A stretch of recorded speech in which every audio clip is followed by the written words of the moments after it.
في احدى الايام اتصل بي، رحت والله يمكن حدود الساعة متأخر 11، كانوا بعض الإخوان النواب يم السيد رئيس مجلس النواب في الغرفة اللي قبل القاعة اللي بيته حالي دار الضيافة قاعة الاجتماعات. فقعدت، بعدين فرغت الغرفة، طلعوا النواب، اجى شخص يعني مليان كلش، بعدين اتضح. قعدنا فبدأ الحديث بدون مقاطعة. أكمل. هذا الهدوء مطلوب.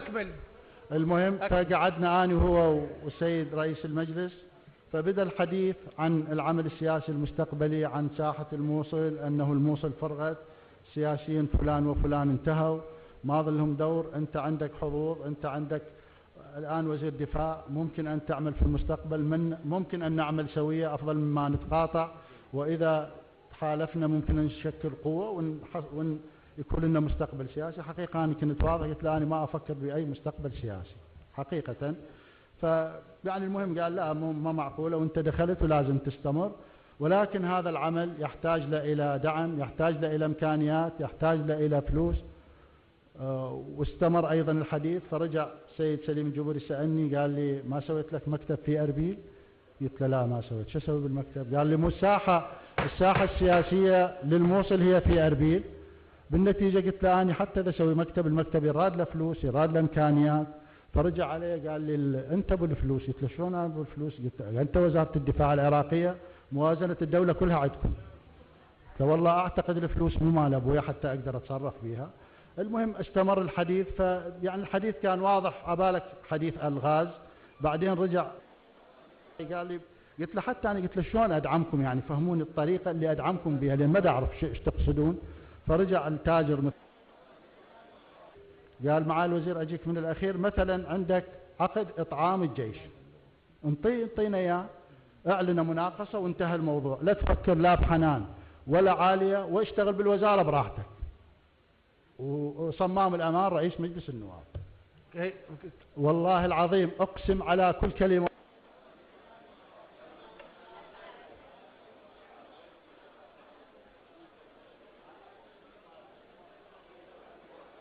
سيد وزير يا فاتح، سيد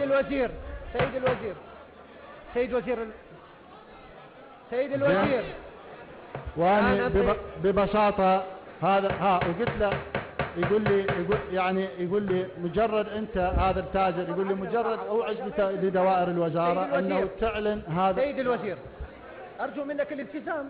قلت لك لا هذا مو التزام، أي أنت تتناقش الموضوع معه، لا يوجد في السياقات بهذه الطريقة.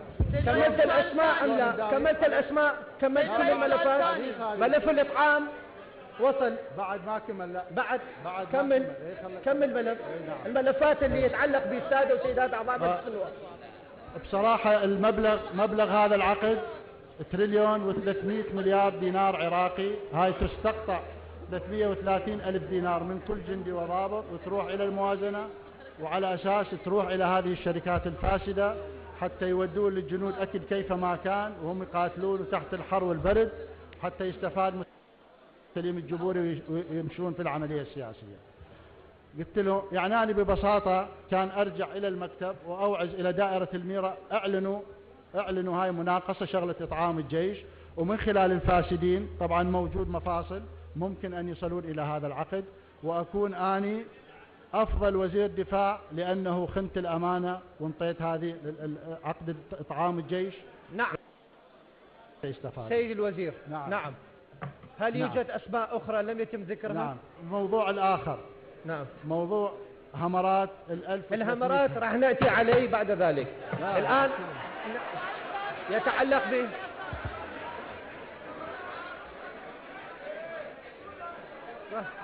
خليك كمل.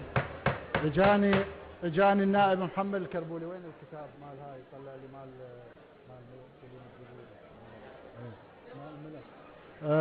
اجاني النائب محمد الكربولي قال لي اكو 1300 همر في ولاية تكساس الامريكية، هذه رخيصة ومناسبة وممكن ان تفيد للجيش العراقي. فبصراحة أنا قلت له والله فعلا سعرها مناسب، لأنه الهمر عندنا حدود 360,000 سعرها مع السلاح.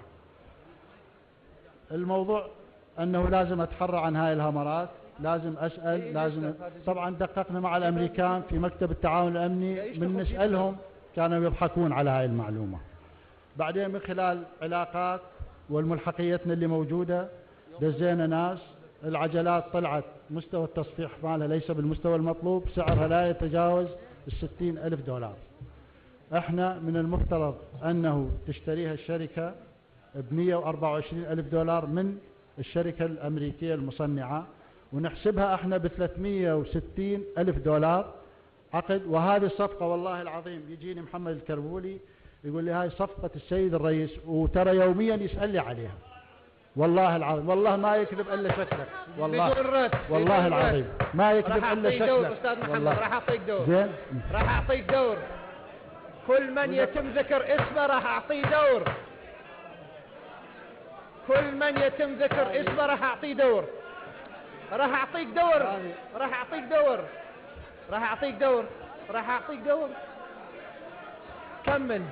هذا الكتاب الشركة اللي جابه مال، هذا الكتاب مال الشركة اللي يقول انه عندهم هامرات، هاي موجودة، هذا الكتاب. راح اعطيك دور، اعطيك دور يا اخي، اعطيك دور، اعطيك دور سيد النائب. المهم اعطيك دور. المهم هاي صفقة اخرى. كمل كمل سيد الوزير، كمل سيد الوزير. احترم نفسك، احترم نفسك. كمل كمل بدون رد، بدون رد، والله ماكو صار بدون رد. كمل كمل يا فاسدين، ما حد شوف والله ما كمل بدون العراق يا انتم هالاشكالات الخضراء. سيد وزير الدفاع، سيد وزير الدفاع، سيد وزير الدفاع، سيد وزير الدفاع، سيد وزير الدفاع، سيد وزير الدفاع، سيد وزير الدفاع. ما يصير يغلط وانا ظل قاعد، ما يصير. سيد رئيس النواب لو يحترمون نفسهم. سيد وزير الدفاع، عليهم رد اطيح حظهم والله العظيم، ما يصير هذا الكلام. سيد وزير الدفاع كمل الملف، كمل بدون رد، كمل بدون رد. شو كمل؟ خلي يضبطهم. كمل بدون رد، كمل بدون رد، كمل.